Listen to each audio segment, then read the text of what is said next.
ഹർത്താലിനോട് ജനങ്ങൾ സഹകരിക്കുന്നുണ്ട്. ഓരോ ദിവസവും വന്യമൃഗ ആക്രമണത്താൽ വയനാട് ജില്ലയിലും കേരളത്തിൻ്റെ മലയോര മേഖലയിലും ആളുകൾ കൊല്ലപ്പെടുകയാണ്.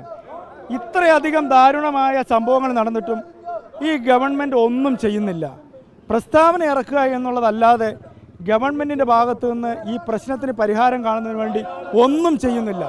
താൽക്കാലികമായി പ്രഖ്യാപിക്കുന്ന നഷ്ടപരിഹാരമല്ലാതെ വലിയ പ്രതിസന്ധിയിലേക്ക് വയനാട് ജില്ല ഒന്നാകെ മാറുന്ന ഒരു സാഹചര്യമാണുള്ളത്. ഇന്നലെയും ഹർത്താൽ പ്രഖ്യാപിച്ചു, ഇന്നും ഹർത്താൽ.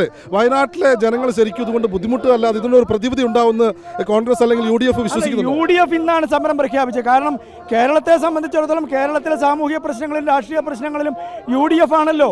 UDF എന്ന് പറയുന്ന എല്ലാ സ്ഥലത്തും വേരോട്ടമുള്ളൊരു സംവിധാനമല്ലേ. ആണ് UDF സമരം നടത്തുന്നത് ഇത് പ്രതിഷേധം സൂചിപ്പിക്കാൻ വേണ്ടിയിട്ടാണ്. ഗവൺമെൻറ് സ്വാഭാവികമായിട്ടും നടപടിയുമായി മുമ്പോട്ട് വരുന്നില്ല.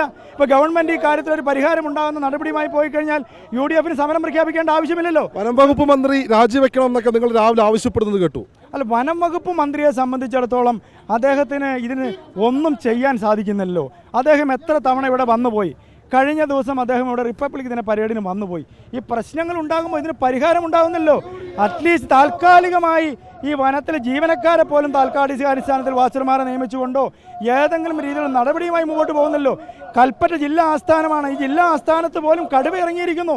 നഗരസഭയുടെ ജനകീയ പങ്കാളിത്തത്തോടു കൂടി നഗരസഭാ ചെയർമാൻ എന്ന നിലയ്ക്ക് ഞാനടക്കമുള്ള ആളുകളുടെ നേതൃത്വമാണ് ഇവിടെ കാടടക്കം വെട്ടേണ്ടി വന്നത്. പൊതുമേഖലാ സ്ഥാപനമായ കോഫി ബോർഡും അതുപോലെ തോട്ടം മേഖലയിലും കിടക്കുന്ന കാടുകൾ പോലും വെട്ടാൻ ഫോറസ്റ്റ് മുമ്പോട്ട് വരുന്നില്ല.